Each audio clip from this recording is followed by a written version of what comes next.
Magandang umaga po sa ating lahat. Magandang umaga din po, Father Mark. Sa dalawang magkasunod na pagdiriwang natin, All Saints at saka All Souls Day, ngayon ay may mahalagang mensahe sa atin ang ating mahal na obispo, Bishop Milo Hubert Vergara. Pakinggan po natin ang kanyang liham. My dear friends in Christ, magandang buhay po sa inyong lahat. Yesterday, we celebrated All Saints' Day. We remembered all the saints who have inspired and interceded for us in our Christian life. Today is All Souls' Day. We commemorate all our faithful departed, our deceased loved ones, relatives, close friends, fellow servants in the community, especially the poor souls in purgatory. Kaya nga lang, bago pa man dumating ang November 1 and 2, marami ang pinahalagahan ang Halloween celebration tuwing October 31st. Sa ibang bansa at sa ibang lugar dito sa atin, ang mga bata ay naka-costume na nakakatakot, pumakatok sa mga bahay at nagtatanong, trick or treat, at humingi ng mga candy na pinaghahandaan naman ng may-ari ng tahanan. Nakaugalian na rin na puro naman kwento ng multo ang pinag-uusapan. Salamat at buti naman marami ng parokya ang may magandang gawain, katulad ng Parade of Saints, para bigyang diin na hindi katatakutan kundi kabanalan ang pinahahalagahan. Last year, on November 9, 2024, the late Pope Francis urged that dioceses worldwide remember and honor figures of holiness. Every year on November 9, the feast of the dedication of St. John Lateran, or at the time deemed appropriate by its diocese. For this year, we celebrate it today. Tamang-tama dahil kahapon ay ginunita natin ang kabanalan ng mga santo at santa, lalo na ang mga patron ng ating parokya at mga banal sa langit na dinadasalan natin para mamagitan sa ating mga pangangailangan. Ngayong araw, inaalala naman natin ang kabanalan ng mga yumao, lalo na ang mga naging huwaran ng kabanalan sa ating pamilya at pamayanan.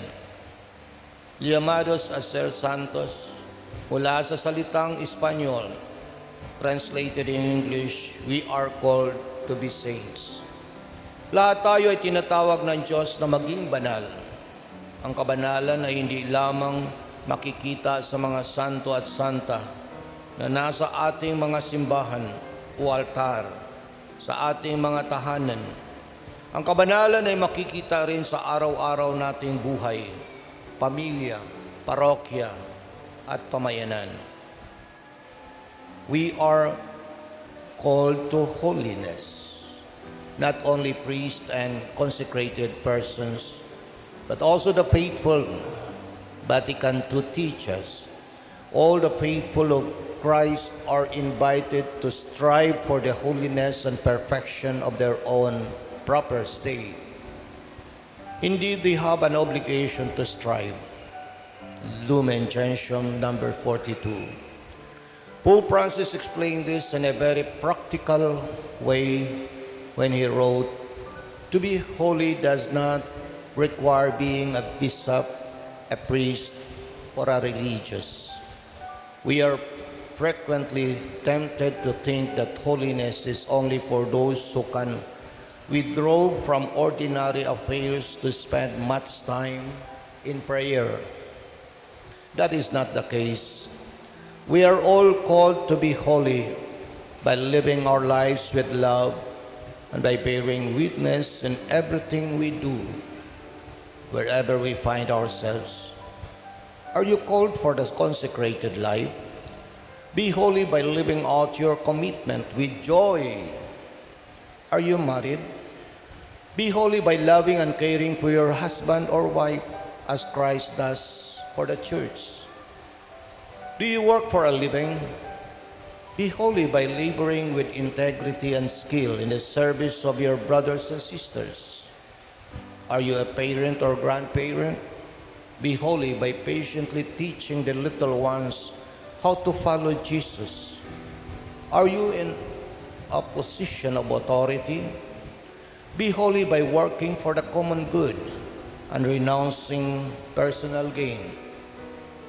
Panawagan sa lahat, sa bawat isa sa ating mga binyagan, anuman ang estado sa buhay, ang maging banal. Ngunit may nakaugalian tayong kahulugan ng kabanalan. Kung gusto mong maging banal, bawal ngumiti, bawal magbiro, bawal lahat.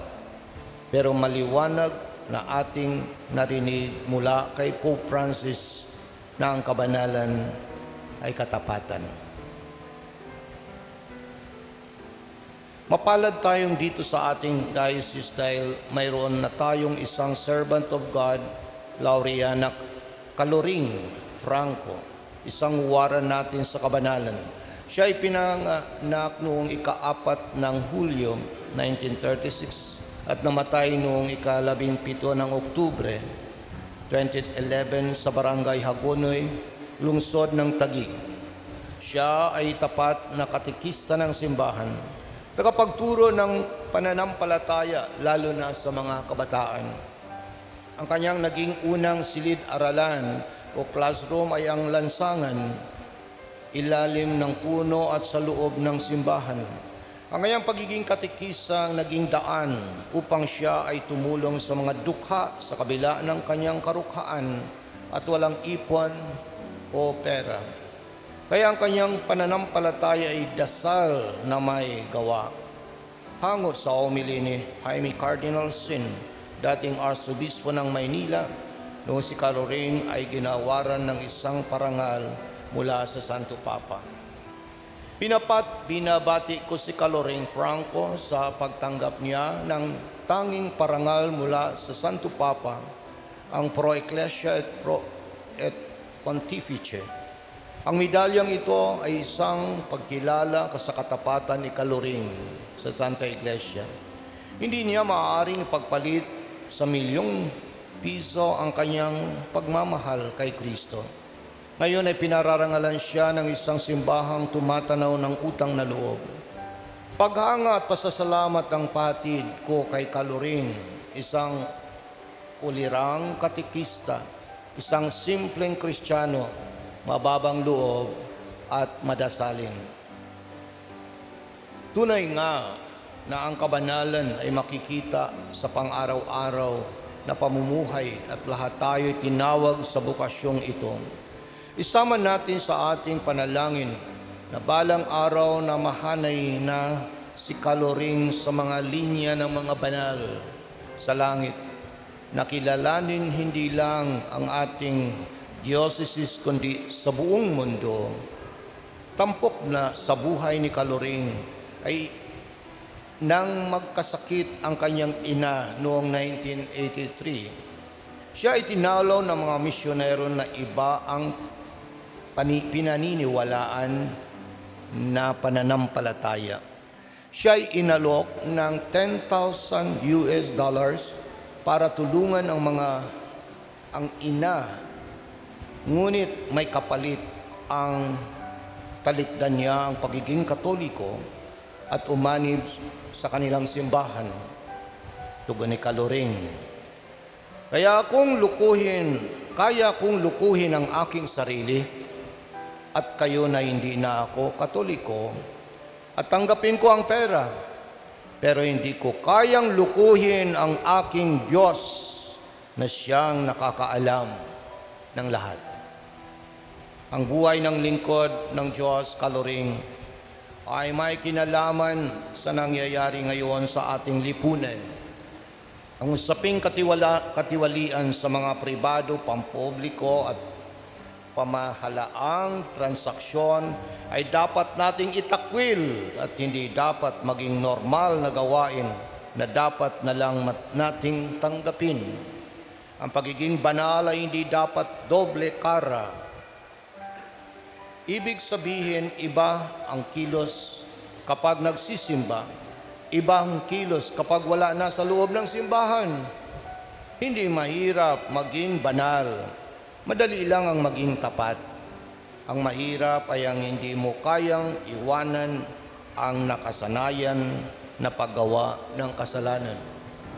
Indeed, servant of God Caloring lived the words of Jesus in our gospel today when she brought food to the hungry and drink to the thirsty, welcomed the stranger, clothed the naked, visited the ill and the imprisoned. Matthew chapter 25, verse 42 to 43. This is what it means to be holy. Paul Play 14 said, holiness is a gift and a path for all, a daily journey of living in communion with Jesus to proclaim the gospel. Amen. Mensahe sa atin ang ating mahal na obispo, Bishop Milo Hubert Vergara, Bispo ng Pasig.